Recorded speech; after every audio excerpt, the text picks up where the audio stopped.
La phase première de construction de l'aéroport de Ouagadougou tire à sa fin. Prévue se tenir en 2013 et 2021, cette phase porte sur la construction des infrastructures strictement nécessaires pour permettre le transfert des activités aéronautiques sur la plateforme de Donsin. Cependant, quel sera l'avenir de l'aéroport international de Ouagadougou actuel après la mise en service de celui de Donsin? Abdourachid Sana, gérant du cabinet d'architecture Sana Architecte, voit le site actuel comme un pain béni. En tant qu'architecte, là, ça m'a vraiment suscité mon intérêt. Et en tant qu'architecte également, là, j'aime beaucoup consulter en fait l'avis de la population pour pouvoir en fait prendre mes décisions. Et c'est dans cette optique que j'ai mis mon équipe sur le coup pour essayer de faire une simulation de ce que peut devenir l'aéroport au cas où on aurait à construire dessus en fait.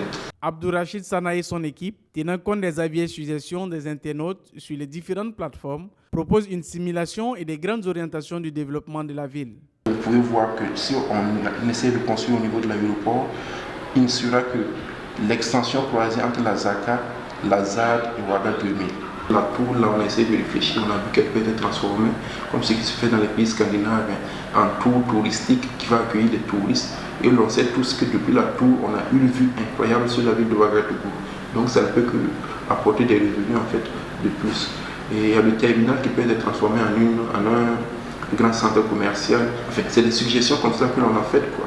Et on a étudié également la piste d'atterrissage. On a vu qu'elle continue, dans sa continuité, elle chute directement sur le rond-point de la Patte d'Oie. Vous imaginez un peu la piste d'atterrissage qui devient une grande artère urbaine allant jusqu'au rond-point de la Patte d'Oie. Ça ne peut que décongestionner en fait la circulation jusqu'aux 1200 logements en fait. La délocalisation de l'aéroport international de Ouagadougou répond à un certain nombre d'objectifs du gouvernement tels que augmenter le niveau de sécurité et de sûreté des activités aéronautiques en les déplaçant hors de la ville de Ouagadougou, assurer une meilleure circulation dans le centre-ville et une meilleure connexion avec la périphérie sud de la capitale. Aussi, améliorer la fluidité du trafic ainsi que la qualité de vie à Ouagadougou en réduisant la pollution atmosphérique et le niveau sonore.